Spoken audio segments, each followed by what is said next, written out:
नमस्कार दोस्तों, आप सभी का study for UPSC PC channel में स्वागत है। ये बीपीएससी ऑडिटर एग्ज़ाम का पेपर होगा जिसमें 150 सवाल हैं। जीएस के बहुत अच्छे सवाल हैं इसमें। और क्या बीपीएससी का पेपर ऐसा होगा? नहीं, बीपीएससी का पेपर अब ऐसा नहीं होगा। इससे एक लेवल आप अप मान करके चलिएगा। बीपीएससी का पेपर उसी स्तर का होगा। इसमें इकोनॉमिक्स सर्वे, इकोनॉमिक्स के बहुत अच्छे सवाल हैं। लेकिन एक चीज़ है कि इन्होंने इकोनॉमिक्स सर्वे के केवल इस बार के इकोनॉमिक्स सर्वे से नहीं पूछा है, इन्होंने पिछले साल का जो इकोनॉमिक्स सर्वे था उसके सवाल भी पूछे हुए हैं। तो ये बड़ा अचंभा करने वाला चीज़ है और ये कोई तुक भी नहीं बनता है, ये बेतुका हो गया। क्योंकि कभी भी इकोनॉमिक्स सर्वे जब लेटेस्ट रिलीज हो जाता है तो उससे पहले के सवाल जनरली नहीं पूछे जाते हैं, लेकिन इसे पूछा गया है। हम लोग ज़रा हल करेंगे। करंट अफेयर के सवालों का स्तर क्या है? तो करंट अफेयर के जो स्तर के लेवल सवाल हैं वो medium to moderate to easy level के हैं, उसे हम लोग टफ़ नहीं मानेंगे। टफ़ था 71 बीपीएससी करंट, जो आपसे 72 में उसी लेवल का पूछा जाएगा।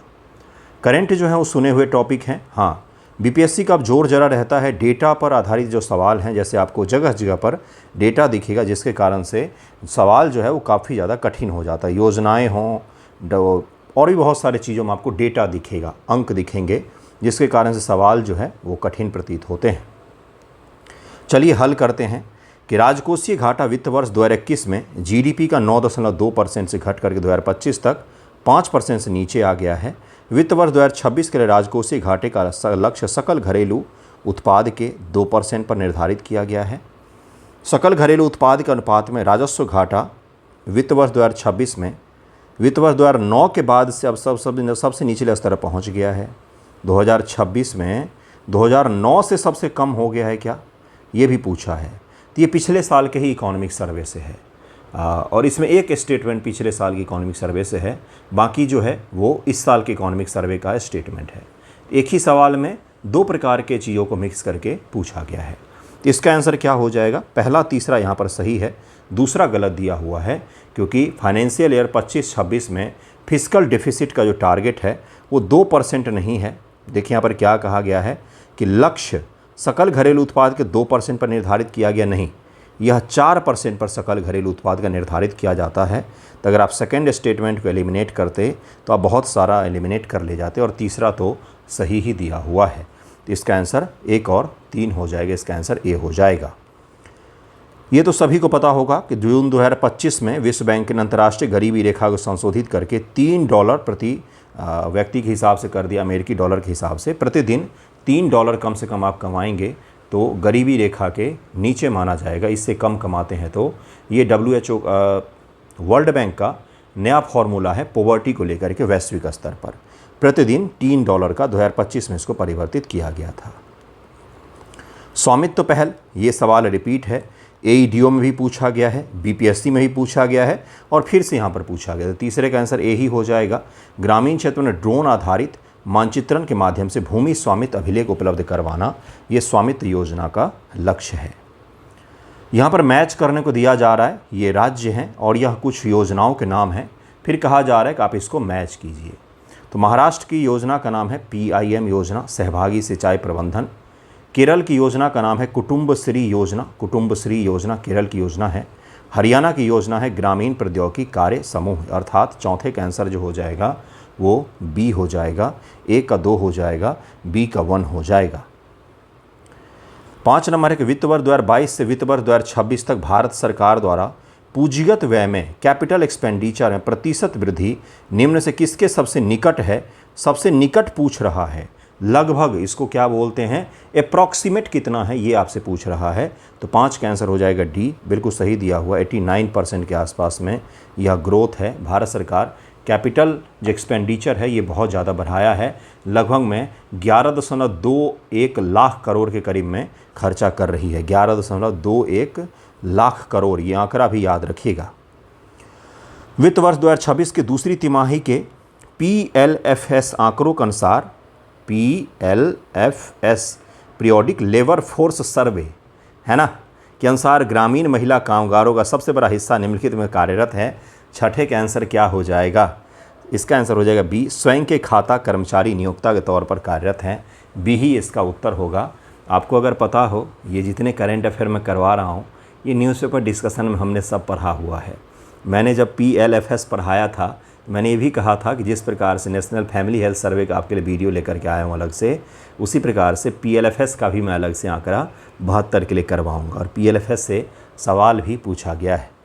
ये मासिक भी जारी होता है, ये क्वार्टरली भी जारी होता है और ये ईयरली भी जारी होता है। वित्त वर्ष 2023 वित्त वर्ष 2025 के दौरान सेवा क्षेत्र का FDI प्रवाह कुल FDI का लगभग कितना % है। लेकिन यहाँ पर एक चीज़ नहीं दिया है, एक चीज़ ध्यानपूर्वक देखेंगे तो वित्त वर्ष 22-23 है कि वित्त वर्ष 23-24 है, ये चीज़ क्लियर नहीं दी। वित्त वर्ष 23 दे दिया, जबकि वित्त वर्ष 23 नहीं होता है, वित्त वर्ष 22-23 होगा, वित्त वर्ष 24-25 हो सकता है या 25-26 हो सकता है। तो ये चीज़ क्लियर करके नहीं दिया गया है। 7 का आंसर जो है ए हो जाएगा, 70.2% हो जाएगा। इसका आंसर ए हो जाएगा, इसका आंसर ए हो जाएगा। 8 नंबर है कि बिहार में कौशल विकास के लिए संकल्प योजना को किसके द्वारा वित्त पोषित किया गया है। कुछ दिन पहले ही हमने ये देखा था संकल्प योजना के बारे में। 8 का आंसर क्या हो जाएगा, बिल्कुल सही है, इसका आंसर हो जाएगा विश्व बैंक के द्वारा इसको पोषित किया गया है। विश्व बैंक इसका आंसर हो जाएगा। जल जीवन मिशन के बारे में निम्न से कौन सा कथन सत्य नहीं है। जल जीवन मिशन के बारे में हमने जब पढ़ा था तो मैंने बार बार कहा कि इसमें बहुत सारी अनियमितताएँ भी आई, बहुत सारे चोरी चकारी भी सामने आए हैं। तो 9 का आंसर जो है क्या हो जाएगा, इसका आंसर हो जाएगा बी। 100% कवरेज प्राप्त करने के लिए मिशन को 2035 तक बढ़ा दिया गया, यही गलत है। इसको 2028 तक के लिए बढ़ाया गया है, 9 की 2035 तक के लिए, दिसंबर 2028 तक के लिए इसको बढ़ाया गया। और सबसे बड़ी चीज़ देखिए जो मैं आपको दिखाना चाह रहा हूँ, फिर से यहाँ पर आंकड़ा दिया हुआ है, 67,000 करोड़ खर्च किया जा रहा है, 81% से अधिक ग्रामीण परिवार। तो ये सब जो आंकड़े हैं ना, ये आपको परेशान कर सकते हैं एग्जामिनेशन में। आपको देखिए बाकी तीनों ऑप्शन में बड़े बड़े आंकड़े दिए गए हैं, तो इस आंकड़ों के कारण कन्फ्यूजन होगा एग्जामिनेशन में। इसलिए पढ़ते समय, योजनाओं को पढ़ते समय, कल भी जो मैंने योजनाएं पढ़ाई है उसमें आंकड़े बहुत ज़्यादा थे, मैंने बजट भी करवाया उसमें भी आंकड़े बहुत ज़्यादा हैं, तो इसी कारण से रखे गए हैं वो भाइयों बहनों। 10 नंबर है कि भारत विनिर्माण में MSME का योगदान लगभग 35% है। MSME वैश्विक रोजगार 50% से अधिक का योगदान करते हैं। MSME भारत के सकल घरेलू उत्पाद में 50% का योगदान करते हैं। तो 10 का आंसर हो जाएगा 1 और 2 तो सही है, तीसरा यहाँ पर गलत दिया हुआ है, क्योंकि 30 से 31% के करीब में इसका योगदान है हमारे GDP में। 30 से 31%, 50% MSME का योगदान कैसे हो सकता है, इसलिए तीसरा यहाँ पर गलत है। तीसरा को आप काटेंगे और दूसरा सही होगा, तो इस प्रकार से आप आंसर निकाल सकते हैं। मिशन लाइफ क्या है, 11 वाला सवाल तो सभी ने हल किया होगा। पर्यावरण स्थिरता को बढ़ावा देने के व्यवहारिक और जीवन शैली में बदलाव, लाइफ स्टाइल फॉर इन्वायरमेंट, ये प्रधानमंत्री मोदी जी का मंत्र है। ग्लासगो समिट उन्होंने 2021 ब्रिटेन में ये मंत्र दिया था। भारत के सकल घरेलू उत्पाद GDP में सकल स्थिर पूंजी निर्माण GFCF का हिस्सा लगभग में %% होने का अनुमान है। तो 12 का आंसर क्या हो जाएगा, 12 का आंसर हो जाएगा डी, 30% के करीब में होने का योगदान है, इसका आंसर डी हो जाएगा। वित्तीय वर्ष 25-26 के लिए GSDP के परसेंटेज के रूप में बिहार का राजकोषीय घाटा कितना होने का अनुमान है। तो अनुमान जब भी आता है तो यह इकोनॉमिक सर्वे से सवाल पूछा जा रहा है। तो 13 का आंसर क्या हो जाएगा, 2.98%, 2.98%। ये सवाल भी AEDO में पूछा जा चुका है। AEDO Day 1 पेपर में अगर आप देखेंगे इकोनॉमिक्स का सवाल, तो स्टेटमेंट बना करके यही आंकड़ा पूछा गया था। ठीक है। वर्ष 2023-24 के लिए स्थिर कीमतों पर बिहार में GSVM प्राथमिक, द्वितीयक, तृतीयक क्षेत्र का योगदान कितना है। बजट और इकोनॉमिक सर्वे दोनों में ये चीज़ रहता है। तो 14 का आंसर हो जाएगा डी, 19.9%, 21.5%, 58.6%।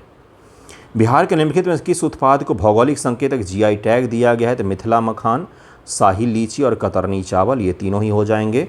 फुलकारी कढ़ाई जो है यह हरियाणा और राजस्थान के क्षेत्रों में प्रचलित है बंधुओं, तो ये तो गलत ही हो जाएगा, दूसरे को काट दीजिए, इसका आंसर डी हो जाएगा।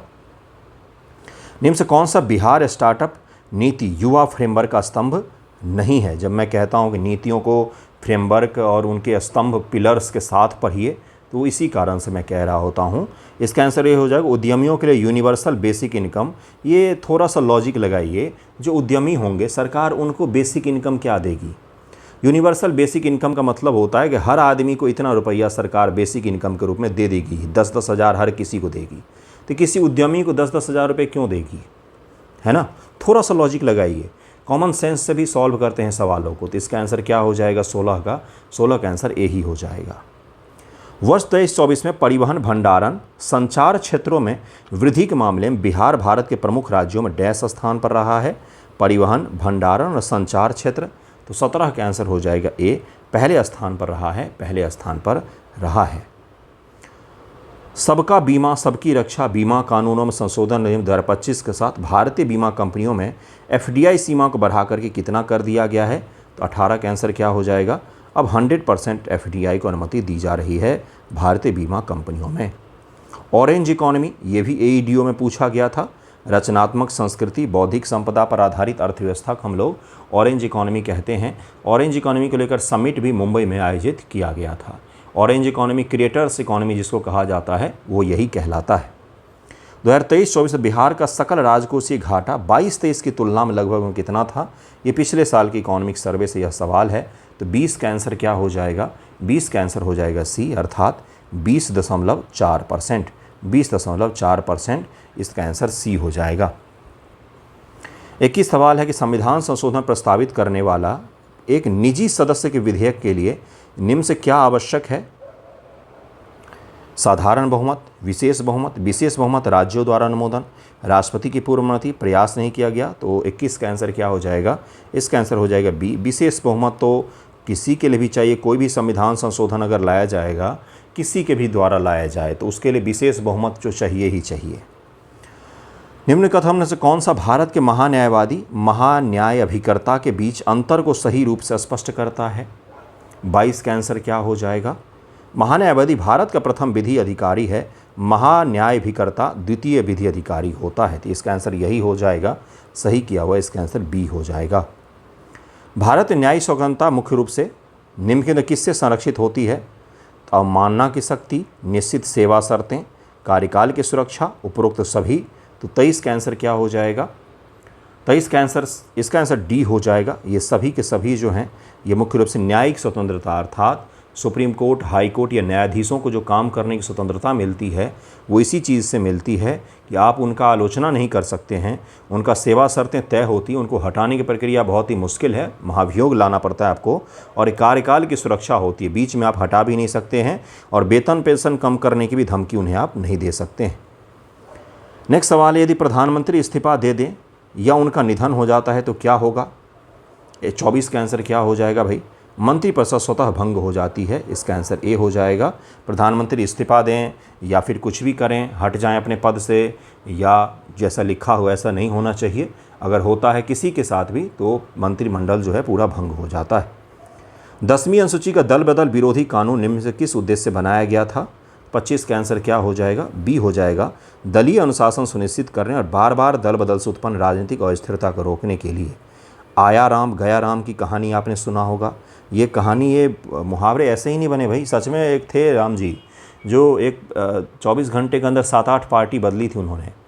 एक चीज़ और बताता हूँ मैं आपको, सिखाता हूँ, थोड़ा सा कुछ सीखिएगा। क्वेश्चन से भी ज़्यादा सीखने का प्रयास करना चाहिए। अगर पेज 1 देख करके कोई इस पेपर को अंदाज़ा लगाना चाहे तो क्या लगेगा कि पेपर बहुत टफ है, लेकिन पॉलिटी के सवालों का स्तर देखिए क्या है। कोई भी पॉलिटी का सवाल आपका इसमें से गलत हो सकता है क्या, नहीं हो सकता है मेरे हिसाब से, अगर सही से पढ़ के गए होंगे तो। इसलिए पेपर को पूरा जब तक ना करें 150 का 150, तब तक उसके बारे में कुछ भी अंदाज़ा ना लगाएं कि टफ़ है, आसान है, कुछ भी नहीं। सवालों को पढ़ें, अटेम्प्ट करें, हल हो रहा है तो आगे बढ़ते जाएं, नहीं तो स्किप करके आगे बढ़ें, है ना। सूचना का अधिकार अधिनियम 2005 के बारे में सवाल है। यह शासन पारदर्शिता, जवाबदेही को बढ़ावा देता है या केवल केंद्र सरकार की संस्थाओं पर लागू होता है। तो एक तो सही हो जाएगा, दूसरा गलत हो जाएगा। 26 का आंसर केवल 1 ही होगा। ये सभी पर लागू होता है। सरकार आर्टिकल 12 के तहत जो भी है सब पर लागू होता है ये।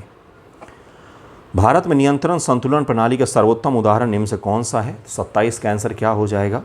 सुप्रीम कोर्ट संसद द्वारा पारित कानून को असंवैधानिक होने पर निरस्त कर सकती है, और संसद जो है ये 2/3 मेजोरिटी से सुप्रीम कोर्ट के फैसले को पलट सकती है। तो ये क्या हो गया, नियंत्रण और संतुलन का उदाहरण। विधिक उचित प्रक्रिया की अवधारणा जिसे भारत में अनुच्छेद 21 के व्याख्या का विस्तार किया, मुख्यतः निम्न से किस देश के संविधान से प्रभावित है।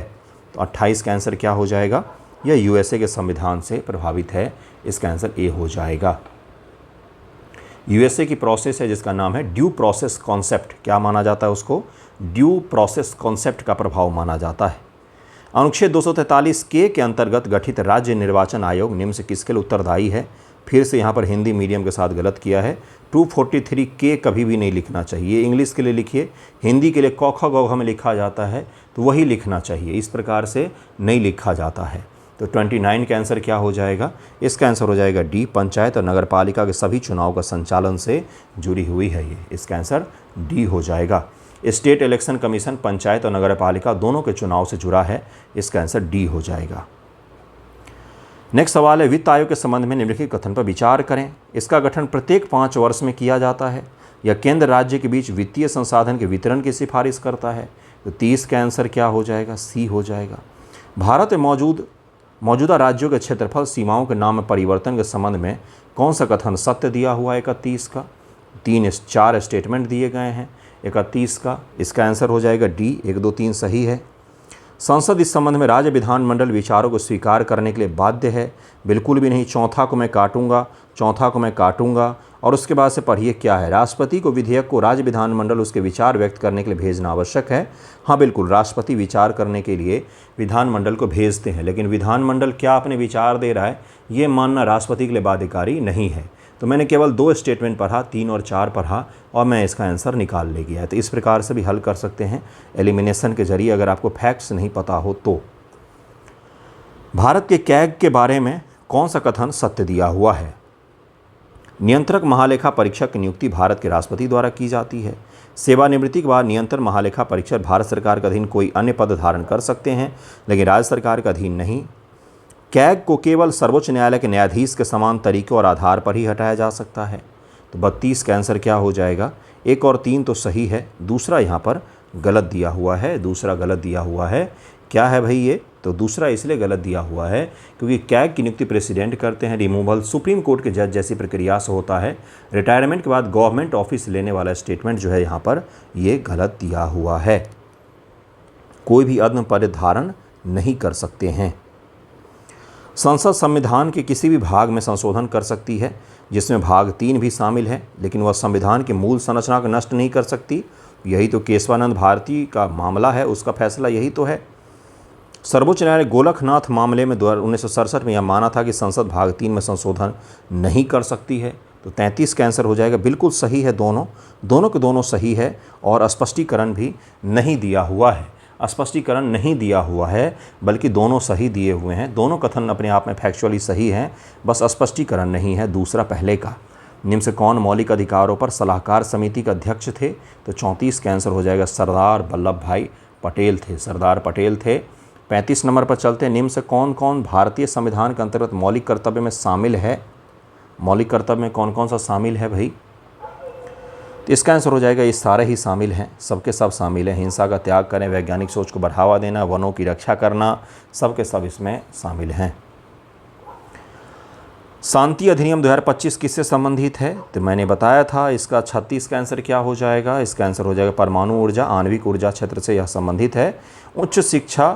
एक उच्च शिक्षा नियामक के लिए विकसित भारत शिक्षा अधिष्ठान विधेयक 2025 निम्न से किन संस्थानों को प्रतिस्थापित करता है? हायर एजुकेशन रेगुलेशन के लिए विकसित भारत शिक्षा अधिष्ठान विधेयक 2025 निम्नलिखित में से किन संस्थानों को प्रतिस्थापित करता है? एक तो बीपीएससी सवाल में बहुत गलती करती है। विधेयक नहीं होगा, अगर विधेयक होता तो सवाल पूछना ही नहीं चाहिए। अधिनियम इसको कहते हैं गुरु, क्योंकि पास अगर हो जाए तो उसको अधिनियम कहते हैं। जो बीपीएससी सवाल बनाते भाई साहब, थोड़ा तो ये सब सोचा करो, अधिनियम विधेयक में अंतर होता है। तो 37 का आंसर हो जाएगा ए, विश्वविद्यालय अनुदान आयोग यूजीसी, AICTE जिसको AICTE हम लोग कहते हैं, UGC AICTE NNCTE को रिप्लेस करता है। तो इसका आंसर ए हो जाएगा। ये हमने किया था हायर एजुकेशन को लेकर के विधेयक, लेकिन ये काफ़ी पुराना करंट अफेयर है, ये हाल फिलहाल का नहीं है। तो इसका आंसर ए ही हो जाएगा। इसका आंसर ए हो जाएगा 37 का। ओके, 38 नंबर पर चलते हैं। कौन कौन सी चीज़ है? UGC यूनिवर्सिटी ग्रांट कमीशन है, और हायर एजुकेशन के लिए AICTE बॉडी है जो इंजीनियरिंग कॉलेज टेक्निकल एजुकेशन को रेगुलेट करती है, और टीचर्स ट्रेनिंग इंस्टीट्यूट वगैरह को जो रेगुलेट करती है भारतीय शिक्षक शिक्षा परिषद। उन तीनों को रिप्लेस करने के लिए ये लाया जा रहा था। 38 पर चलते। निम्न से कौन सी संस्था भारत में आवधिक श्रम बल सर्वेक्षण जारी करती है। PLFS से 2 सवाल पूछे गए हैं। तो 38 का आंसर क्या हो जाएगा? सांख्यिकी और कार्यक्रम कार्यान्वयन मंत्रालय द्वारा जारी किया जाता है। 39 नंबर सवाल है कि राष्ट्रीय युवा दिवस, राष्ट्रीय शिक्षा दिवस, विज्ञान दिवस, सेना दिवस कब कौन सा मनाया जाता है? अब 39 का आंसर क्या हो जाएगा? 39 का आंसर हो जाएगा सी, अर्थात 39 का आंसर हो जाएगा यूथ डे 12 जनवरी, एजुकेशन डे 11 नवंबर, साइंस डे 28 फरवरी और आर्मी डे 15 जनवरी को मनाया जाता है। भारतीय सेना दिवस 15 जनवरी को मनाया जाता है। 40 नंबर पर चलते हैं। यहाँ पर मैच करना है Vijay Hazare trophy, Sultan Azlan Shah cup, Davis cup, Durand cup, कौन सा किससे मैच है भाई? तो इसका आंसर क्या हो जाएगा 40 का? इसका आंसर बी हो जाएगा। विजय हजारे क्रिकेट है, सुल्तान अजलान शाह हॉकी है, डेविस कप टेनिस है और डूरंड कप जो है ये फुटबॉल से संबंधित है। तो इसलिए इसका आंसर बी हो जाएगा। इसका आंसर बी हो जाएगा। बी का तात्पर्य ए का 3, बी का 4, सी का 1 और डी का 2 हो जाएगा। डी का 2 हो जाएगा। 41 नंबर सवाल पर हम लोग चलते हैं। 41 कहाँ गया? ये रहा। 24 दिसंबर 2025 सतीश धवन अंतरिक्ष स्टेशन श्रीहरिकोटा से भारतीय अंतरिक्ष अनुसंधान केंद्र ने, इसरो ने अपने सबसे भारी रॉकेट LVM-3M6 का प्रक्षेपण किया। LVM-M3M6 का उपनाम क्या है? तो इसको बाहुबली कहते हैं, बाहुबली रॉकेट कहते हैं। और एक चीज़ कह रहा हूँ मैं आपसे, BPSC वालों 72 वालों ध्यान से सुन लो, कान दोनों खोल के। आपसे LVM-3 में किस स्टेज पर किस प्रकार का ईंधन उपयोग किया जाता है, ठोस की, लिक्विड की, गैस, ये पूछा जाएगा। और इंजन कौन सा ये पूछा जाए। आपसे ये नहीं पूछेगा बाहुबली नाम है कि कटप्पा नाम है, डायरेक्ट आपसे उसके कार्यप्रणाली के बारे में पूछा जाएगा। एग्ज़ाम का स्तर को समझा कीजिए। ये इसमें जो सवाल आपको आसान लग रहे हैं ये इसी कारण से क्योंकि आप 72 की BPSC की तैयारी करते हैं, तो उसमें इस लेवल के सवाल को एक्सपेक्ट तो बिल्कुल भी ना करें। ये आज ही मैं आपको कह रहा हूँ, बिल्कुल खुश ना हो, पढ़ाई पर ध्यान दे लें। 2017-18 में घोषित लागू किया गया चुनावी ऋणपत्र बॉन्ड एवं लागू किया गया चुनावी ऋणपत्र बॉन्ड योजना भारतीय उच्चतम न्यायालय द्वारा किस वर्ष खत्म कर दिया गया? चुनावी बॉन्ड को सुप्रीम कोर्ट ने कब खत्म किया है? ये तो पता ही होगा भाई, 2024 में इसको ख़त्म कर दिया गया था। फिर से मैच करना है। दिव्या देशमुख, सुरुचि फोगट, अंकिता भकत और अंतिम पंघल, ये मैच करना है 43 का। इसका आंसर हो जाएगा डी हो जाएगा। अर्थात दिव्या देशमुख जो हैं चेस से संबंधित हैं, सुरुचि फोगट शूटिंग से संबंधित हैं, अंकिता भाकड़ जो है आर्चरी से संबंधित हैं और अंतिम पंघल रेसलिंग से संबंधित हैं। तो इसका आंसर क्या हो जाएगा? इसका आंसर डी हो जाएगा। ए का 4, बी का 1, सी का 2 और डी का 3 हो जाएगा। अंतिम पंघल को तो खेलते देखा होगा। निम्न से कौन सा कथन सही है? नीचे दिए गई कूट से सही सुमेलित उत्तर चुनिए। कौन सा कथन सही है? माधव गॉडगिल पर्यावरण विज्ञान से संबंधित समिति है क्या? गॉडगिल फॉर्मूला याद है आपको? गॉडगिल समिति याद है आपको?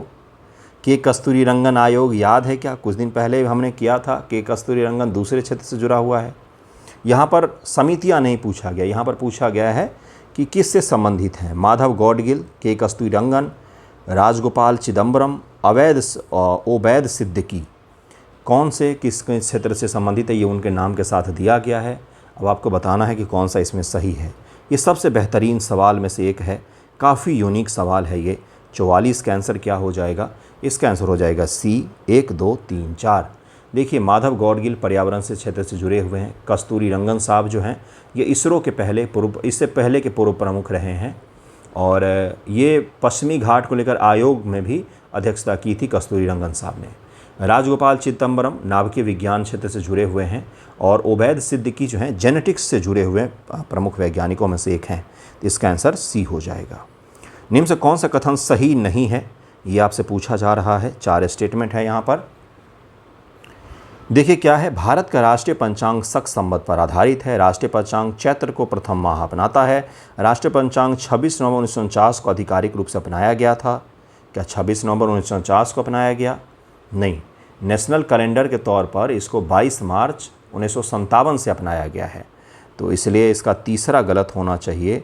पूछा जा रहा है कौन सा सही नहीं है, तो केवल 3 यहाँ पर हो जाएगा। इसका आंसर बी हो जाएगा। बी इसका आंसर हो जाएगा। राष्ट्रीय पंचांग सूर्य आधारित पंचांग है, तो ये भी यहाँ पर सही दिया हुआ है, इसका आंसर बी हो जाएगा। नेक्स्ट सवाल है कि CDS पद किस वर्ष सृजित किया गया है, तो 46 का आंसर हो जाएगा। 2019 में ही सृजित हुए हैं। बिपिन रावत हमारे पहले CDS थे। बिहार सरकार में खेल मंत्री श्रेयसी सिंह खेलों के किस वर्ग से संबंधित हैं? श्रेयसी सिंह तो बहुत बार पूछा है, ये निशानेबाज से संबंधित हैं, इसका आंसर ए हो जाएगा। बंधु बिहार नामक पुस्तिका के रचयिता कौन है? तो 48 का आंसर जो है ए हो जाएगा, रामनाथ ठाकुर महोदय हैं। रामनाथ ठाकुर जी ने लिखा हुआ है। बिहार में बलिराजगढ़, मधुबनी, जफरडीह, नालंदा और कोल्हुआ, वैशाली, ये सब के सब क्या हैं? तो भारतीय पुरातत्व सर्वेक्षण का उत्खनन स्थल है। ये तो हमने कवर भी किया था। बलिराजगढ़ बाबूबरही के पास में मधुबनी के में स्थित है। मधुबनी डिस्ट्रिक्ट हेडक्वार्टर से दूर है बाबूबरही इलाका, वहीं पर ये स्थित है। हॉर्मुज जलडमरू मध्य जोड़ता है किसको? तो 50 का आंसर क्या हो जाएगा भाई? अब ये तो गलत नहीं हुआ होगा। 50 का आंसर हो जाएगा सी, फारस की खाड़ी को ओमान की खाड़ी और अरब सागर से। नेपाल के नवनिर्वाचित प्रधानमंत्री बालेंद्र शाह किस राजनीतिक दल से संबंधित हैं? तो 51 का आंसर हो जाएगा डी, नेपाल के राष्ट्रीय स्वतंत्र पार्टी से संबंधित हैं। क्या नाम है इनका? तो बालेंद्र शाह। भारत नवयुवतियों के लिए ह्यूमन पैपिलोमा वायरस HPV टीकाकरण किस प्रकार के कैंसर को दूर करने के लिए शुरू किया गया? ये हमने कवर किया था, अगर आपको याद हो, हमने कवर किया था और कहा था मैंने स्कूल स्तर से शुरू किया जा रहा है। ये 13-14 वर्ष की जो लड़कियां हैं उनके एज से शुरू किया जा रहा है और ये भारत बहुत बड़ी समस्या है। तो इसका आंसर हो जाएगा बी, गर्भाशय ग्रीवा कैंसर इसको कहते हैं बंधुओं। सर्वाइकल कैंसर, सर्वाइकल की रोकथाम के लिए शुरू किया जा रहा है। तो 52 का आंसर बी हो जाएगा। भारत का पहला सेमीकंडक्टर संयंत्र किस स्थान पर स्थित है? तो 53 का आंसर क्या हो जाएगा? इसका आंसर हो जाएगा सी, मोहाली। SCL मोहाली माना जाता है, इसका आंसर सी हो जाएगा, क्योंकि मोहाली में बहुत पहले से स्थित है ये। अगर वर्तमान का नया पूछता तो सानंद फिर हो जाता, लेकिन पहले का ही अगर देखें बहुत पहले से मोहाली में स्थित है। महिला आरक्षण अधिनियम 2023 106वां संवैधानिक संशोधन अधिनियम लोकसभा में, विधानसभा में महिलाओं के लिए 33% सीटें आरक्षित करने का अधिदेश करता है, का नामांकन किया गया है। तो नारी शक्ति वंदना अधिनियम इसको कहते हैं। और ये अप्रैल 2026 में 16 अप्रैल आई थिंक 16 अप्रैल को इसको नोटिफाई भी कर दिया, लागू भी कर दिया गया है। भारत के संसदीय इतिहास में लोकसभा अध्यक्ष को हटाने के प्रस्ताव निम्न से किन के विरुद्ध लाया गया था? बहुत ही बेहतरीन सवाल है, ये कठिन सवाल हो सकता है। 55 का आंसर क्या हो जाएगा? क्योंकि इस प्रकार के सवाल पूछा जा सकता है। 55 का आंसर हो जाएगा डी, GV मावलंकर साहब, जो हमारे पहले लोकसभा के अध्यक्ष थे। हुकुम सिंह, बलराम जाखर और ओम बिरला, इन सब के खिलाफ लाया गया। ओम बिरला के जी के खिलाफ कुछ दिन पहले ही लाया गया और उस समय हमने इन चारों के बारे में पढ़ा था कि किन किन के खिलाफ इससे पहले भारत के इतिहास में लाया जा चुका है। निम्न से कौन हाफिज रहमत खां संबंधित थे? तो 56 का आंसर क्या हो जाएगा? ये बी हो जाएगा, रोहिल्ला सरदार। निम्न से किसने सूर्यास्त सनसेट का विधि नियम संबंधित था? तो जमींदारी व्यवस्था को सनसेट का अधिनियम कहते हैं, ये हमने पढ़ा हुआ है। निम्न से किस ब्रिटिश गवर्नर जनरल ने युद्ध, अधिक युद्ध और आगे भी युद्ध की नीति का अनुसरण किया? तो ये कौन था? तो ये था वेलेजली। 1888 में किसने द यूनाइटेड पेट्रोइट एसोसिएशन की स्थापना की थी? तो यूनाइटेड पेट्रोइट एसोसिएशन की स्थापना जो है वो सर सैयद अहमद खान जी ने किया था। ये कांग्रेस के विरुद्ध एक संस्था थी जो अंग्रेजी सरकार को समर्थन दे रही थी और राजभक्त सभा भी इसको कहा जाता है। डिवाइड एंड रूल पॉलिसी का शिकार हो गए थे सर सैयद अहमद खान और भारतीय मुस्लिम्स को भारत के स्वतंत्रता आंदोलन से अलग करके अंग्रेज़ों के साथ खड़ा करने की कोशिश कर रहे थे, लेकिन इसमें सफल साबित नहीं हो पाए थे। निम्न से किसने द बंगाल रेगुलेशन 1795 किससे संबंधित था? तो 60 का आंसर क्या हो जाएगा?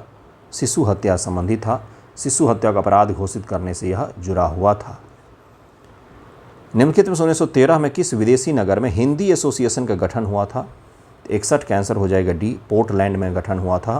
पोर्टलैंड में हिंदी एसोसिएशन का। कठिन सवाल हो जाएगा ये। किस भाषा में गदर पत्रिका का पहला अंक प्रकाशित हुआ था? तो 62 का आंसर हो जाएगा सी, उर्दू में। भारतीय राष्ट्रीय कांग्रेस और मुस्लिम लीग का समझौता किस नाम से जाना जाता है? तो इसको लखनऊ पैक्ट के नाम से हम लोग जानते हैं। 1916 लखनऊ अधिवेशन के दौरान ये समझौता हुआ था। भारतीय स्वतंत्रता आंदोलन विदेशी समर्थन के संदर्भ में निम्नलिखित कथनों विचार कीजिए। USA के राष्ट्रपति फ्रैंकलिन डी रूजवेल्ट ने UK के प्रधानमंत्री चर्चिल पर दबाव डाला कि सेकेंड वर्ल्ड वॉर में भारतीयों का समर्थन प्राप्त करें। चीन के राष्ट्रपति चांग काई शेक ने भी ऐसा ही किया था। तो 64 का आंसर हो जाएगा सी, दोनों कथन यहाँ पर सही दिए हुए हैं। उन्होंने भारत की आज़ादी के लिए नहीं कहा, तो उन्होंने कहा था भारतीय लोगों का भी समर्थन प्राप्त करें। चटगांव के रेलवे इंस्टीट्यूट पर छापा मारने के दौरान किस महिला क्रांतिकारी की मृत्यु हो गई थी? तो 65 का आंसर हो जाएगा डी, प्रीतिलता वाडेदार की मृत्यु हो गई थी। वैंकूवर में किसने स्वदेश सेवक गृह की स्थापना की थी? 66 का आंसर हो जाएगा ये, GD कुमार ने इसकी स्थापना की थी। निम्नलिखित में से सही सुमेलित नहीं है, ये पूछ रहा है आपसे, तो 67 का आंसर क्या हो जाएगा? बी हो जाएगा, सर सैयद अहमद खान अल हिलाल जो है यहाँ पर गलत दिया हुआ है। मौलाना अबुल कलाम आज़ादी से जुड़ा हुआ है। रामनाथपुरी सर्कुलर आज़ादी सही है। सैयद अहमद खान अल हिलाल जो है ये इनका ने अबुल कलाम आज़ाद जी का था। Taraknath Das free Hindustan, Annie Besant New India सही दिया हुआ है। 1908 के मुजफ्फरपुर बम कांड में बम्ब कांड लिखा है, किसकी हत्या हुई थी? 68 का आंसर क्या हो जाएगा? इसका आंसर डी हो जाएगा, उपयुक्त में से किसी की नहीं, इनमें से किसी की भी हत्या नहीं हुई थी। 68 का आंसर डी हो जाएगा। कैनेडी परिवार की महिलाएं मारी गई थी और इनमें से कोई भी नाम उनके नहीं है, इसलिए इसका आंसर डी हो जाएगा। महात्मा गांधी के चंपारण दौरा के मध्य लगभग कितने किसानों का बयान दर्ज किया गया था? तो 69 का आंसर क्या हो जाएगा? इसका आंसर सी हो जाएगा। 800 किसानों का बयान 8000 किसानों का बयान दर्ज किया गया था, लेकिन यहाँ पर ऑप्शन में ही नहीं है, ऑप्शन में ही नहीं है, इसमें कोई भी ऑप्शन में नहीं दिया गया है। लगभग 8000 किसानों का बयान दर्ज किया गया था, इसके ऑप्शन में ही नहीं है। निम्नलिखित में से कौन सा एक सही सुमेलित नहीं है? तो कार्यानंदन शर्मा, यदुनंदन शर्मा, जमुना कार्यो, राहुल संस्कृतायन और बहरिया ताल, रेवर, पंडोल, अन्नावारी कौन से किसान आंदोलन का स्थान से संबंधित नहीं है? तो 70 का आंसर हो जाएगा सी। जमुना कार्यो पंडोल जो दिया हुआ ये यहाँ पर गलत है। जमुना कार्यो पंडोल सही मैच नहीं है, बल्कि जमुना कार्य जो थे इनका पूसा के पास जन्म हुआ था। समस्तीपुर वर्तमान में है, दरभंगा, समस्तीपुर, मधुबनी के इलाकों में थे ये सक्रिय, लेकिन ये यदुनंदन शर्मा, कार्यानंदन शर्मा जैसे जो नेता थे इन्हीं के साथ ही आंदोलन सक्रिय होते थे। पंडोल के साथ कहीं पर भी इनका कोई मैच मुझे तो नहीं दिखा, इसलिए मेरे हिसाब से इसका आंसर सी होना चाहिए। ठीक है, अगले सवाल पर चलते 71 नंबर पर।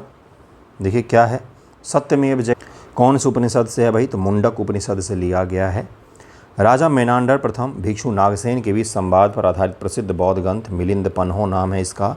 धर्मशास्त्र के एक लेखक ने सती प्रथा का विरोध किया, इसे आत्महत्या के समान बताया। निम्न से कौन से थे वो? तो इनका नाम था मेधातिथि। मेधातिथि नाम था, इन्होंने सती प्रथा को आत्महत्या जैसा करार दिया। तक्षशिला या निम्नलिखित में किन दो नदियों के बीच स्थित था? तो 74 का आंसर हो जाएगा ए, सिंधु और झेलम के बीच में स्थित था यह तक्षशिला।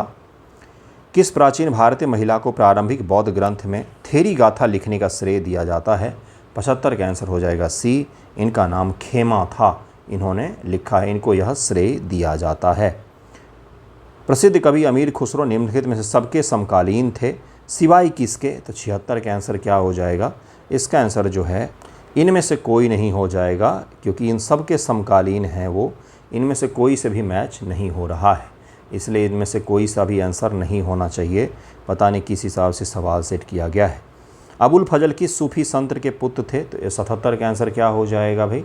इसका आंसर ए हो जाएगा, शेख मुबारक। भारत के किस क्षेत्र पर सुल्तान जैनुल आबदीन ने शासन किया था? तो 78 का आंसर डी हो जाएगा, कश्मीर के क्षेत्र। कश्मीर का अकबर भी इसे कहा जाता है। अकबर के दरबार के प्रसिद्ध संगीतकार तानसेन का मूल नाम क्या था? 79 का आंसर हो जाएगा, रामतनु पांडे इनका नाम था। अगले सवाल पर हम लोग चलते हैं। 4 आर्य सत्य किस धर्म की मूल शिक्षाएं हैं? तो 80 का आंसर क्या हो जाएगा भाई? इसका आंसर सी हो जाएगा, बौद्ध धर्म की 4 आर्य सत्य जो हैं मूल शिक्षाएं। निम्न से कौन सा शब्द क्षोभ मंडल में ऊंचाई के साथ तापमान वृद्धि का वर्णन करता है? तापमान वृद्धि का वर्णन करता है, तो 81 का आंसर क्या हो जाएगा? सी हो जाएगा, तापमान वितिक्रमण या प्रतिलोमन, क्योंकि ऊपर जाने पर तापमान कम होता है, अगर ऊपर जाने पर तापमान बढ़ने लग जाए तो इसको हम लोग क्या बोलते हैं कि भाई वितिक्रमण हो रहा है, प्रतिलोमन हो रहा है, रिवर्स हो रहा है। किस भारतीय शहर की योजना वास्तुकार एडविन लुटियंस ने बनाई है? अब 82 का आंसर डी हो जाएगा, नई दिल्ली। भारत की राजधानी भी लगे हाथ पूछ ही लेता ये। निम्नलिखित में किसे बिहार का एकमात्र यूनेस्को विश्व धरोहर स्थल माना जाता है? सांस्कृतिक और आध्यात्मिक विरासत का प्रतिनिधित्व करता है, तो इसका आंसर हो जाएगा 83 का सी हो जाएगा, महाबोधि बिहार। रामसर सम्मेलन की पहली बैठक कहाँ पर हुई थी? तो रामसर ईरान में हुई थी। इतना कठिन सवाल कैसे संभाल पाएंगे बच्चे। 1971 ईस्वी में यह बैठक हुई थी गुरु। भारत का सबसे लंबा और दुनिया का दूसरा सबसे लंबा पुलीन तट कौन सा है? तो 85 का आंसर बी हो जाएगा, मरीना पुलीन तट है, मरीना पुलीन तट हो जाएगा। भारत का सबसे लंबा और दुनिया का दूसरा सबसे लंबा बीच मरीना बीच है, चेन्नई इसको कहा जाता है। कौन सा जलडमरू मध्य अरब सागर को फारस की खाड़ी से जोड़ती है? बाब अल मांडेब।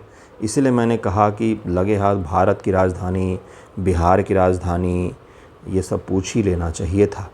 अरब सागर के किनारे सबसे लंबी तटरेखा किस भारतीय राज्य की है? तो 87 का आंसर क्या हो जाएगा?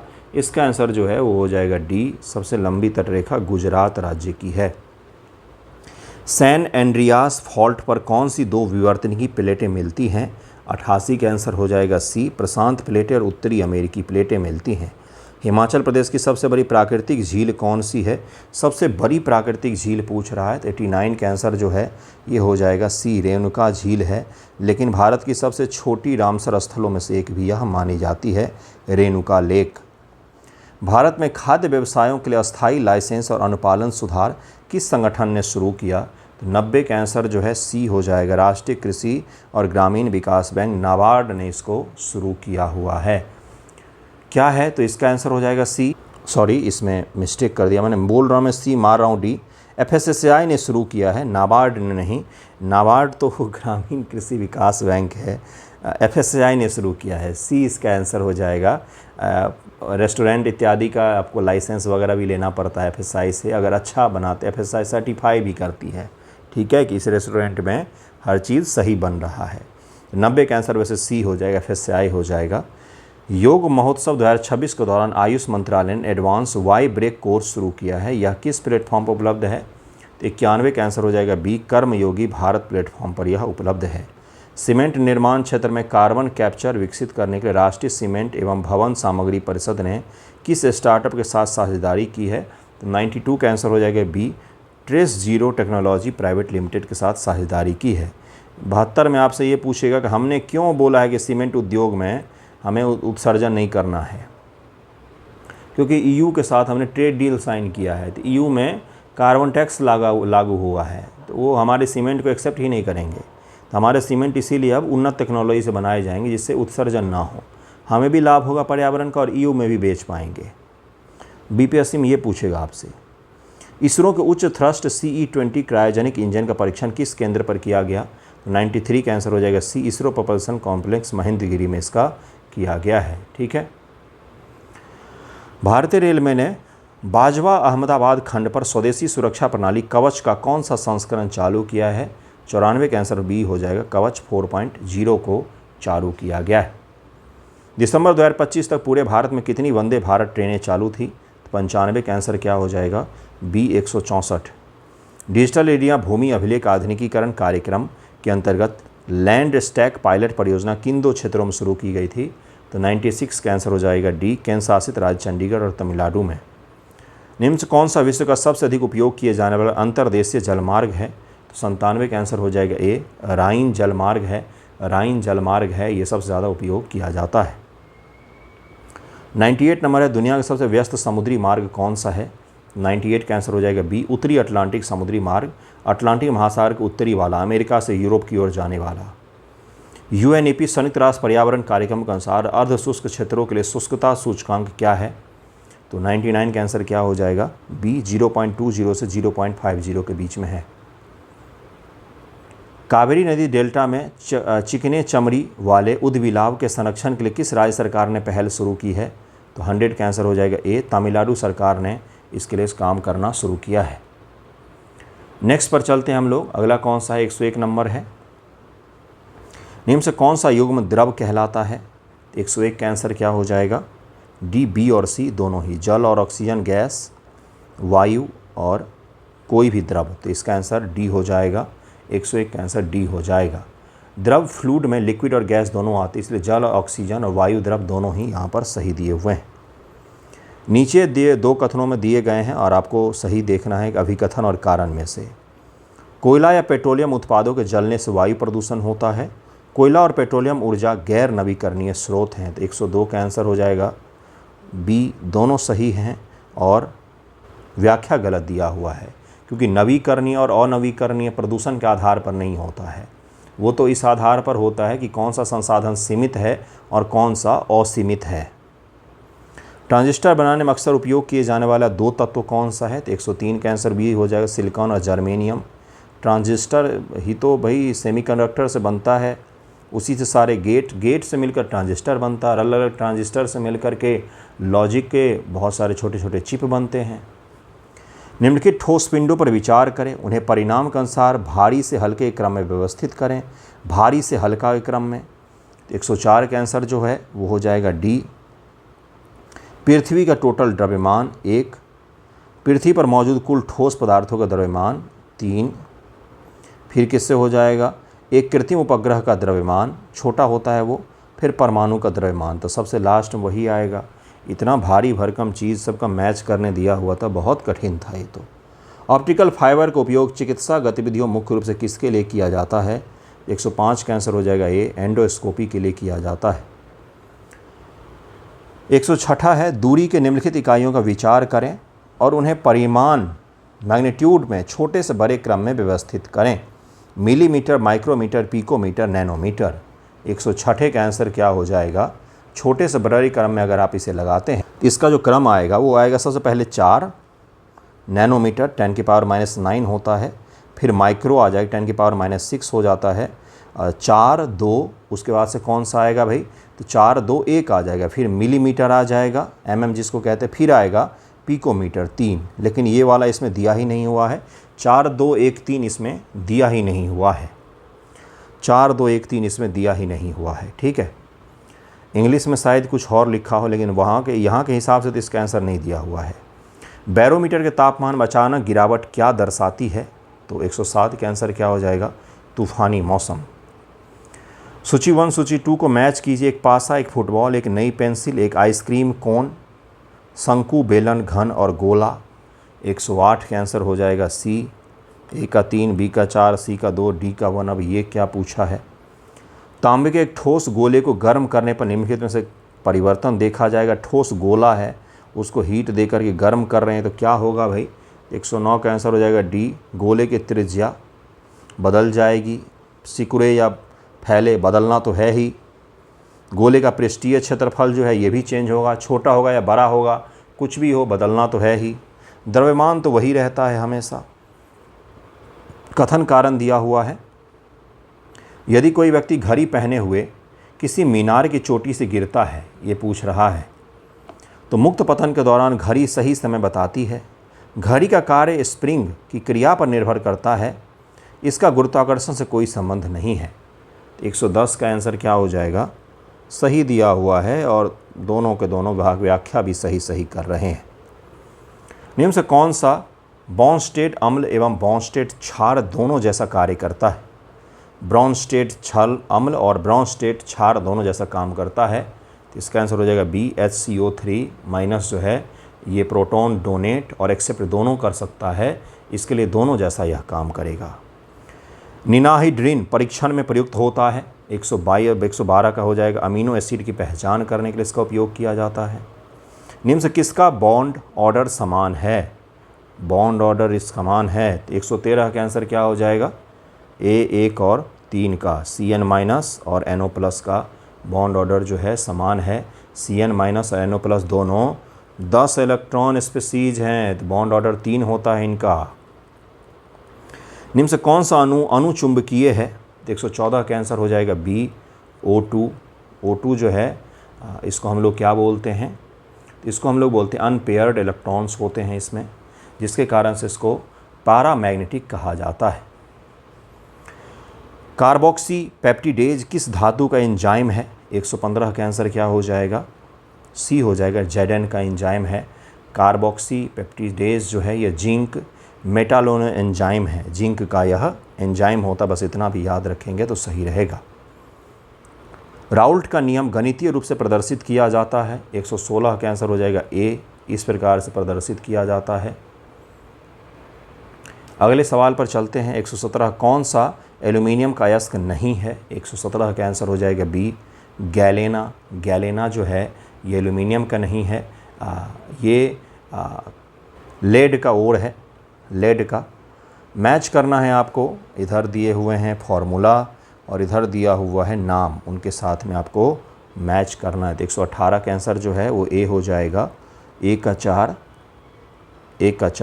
बी का 3, सी का 1 और डी का 2 हो जाएगा। वह विलयन जिसका pH बराबर 5 है वो क्या होगा भाई? तो वह एसिडिक होता है। तो 119 का आंसर सी हो जाएगा। बड़ा समतुल्यता स्थिरांक KEQ यह दर्शाता है, क्या दर्शाता है वो? तो समतुल्य प्रणाली मुख्यतः उत्पाद होते हैं। इसका आंसर ए ही हो जाएगा। निम्न से कौन सा क्षारीय अमीनो अम्ल है? तो 121 का आंसर क्या हो जाएगा? लाइजीन इसको बोलते हैं। साइटोकाइंस मुख्यतः होते हैं, 122 नंबर है। तो इसका आंसर क्या हो जाएगा 122 का? इसका आंसर बी हो जाएगा, पेप्टाइड। रक्त वाहिकाओं में कैल्शियम आयन की सांद्रता बढ़ने से होता है। 123 का आंसर क्या हो जाएगा? बी हो जाएगा। वोसोकन्ट्रिशन रक्त वाहिकाओं का संकुचन जिसको हम लोग कहते हैं, ये वही होता है। कैल्शियम आयन की सांद्रता जब बढ़ जाती है, कंसंट्रेशन बढ़ जाता है, तो रक्त वाहिकाओं का संकुचन हो जाता है। 123 का आंसर बी हो जाएगा। ऑर्किया को एक विशिष्ट जीवन रूप के रूप में किस आधार पहचाना गया है? 124 का आंसर क्या हो जाएगा? डी हो जाएगा। इनके राइबोसोम्स RNA में विशिष्ट अनुक्रम पाए जाते हैं। 124 का आंसर डी ही हो जाएगा। प्रकाश संश्लेषण के दौरान उत्पन्न ऑक्सीजन, 125 का आंसर क्या हो जाएगा? सल्फर चयापचय करने वाले बैक्टीरिया द्वारा उत्पन्न नहीं होती है। 125 का आंसर बी हो जाएगा। फोटोसिंथेसिस में O2 CO2 से नहीं, वाटर स्प्लिटिंग से आता है, तो इसलिए यहाँ पर ये गलत दिया हुआ है। किसी प्रणाली की ऊष्मा सामग्री को कहा जाता है, क्या कहा जाता है उसको? तो उसको कहते हैं हम लोग एंथ्रोपी। प्लाज्मा में निम्न से कौन सा महत्वपूर्ण रक्त जमावट घटक होता है? प्लाज्मा में कौन सा महत्वपूर्ण रक्त जमावट घटक होता है, रक्त को जमाने वाला घटक होता है? तो इसका आंसर हो जाएगा बी, फाइब्रिन इसको कहा जाता है। क्लॉटिंग में फाइब्रिन सबसे महत्वपूर्ण होता है, जो प्लाज्मा में हमारे मौजूद होता है। 128 पर चलते हैं। MHC अणु मुख्य रूप से किसके लिए जिम्मेदार होते हैं? MHC अणु के बारे में पूछा गया है, तो इसका आंसर हो जाएगा बी, टी कोशिकाओं को एंटीजन प्रस्तुत करना इनका काम होता है। ये हमारे प्रतिरक्षा तंत्र के भाग होते हैं।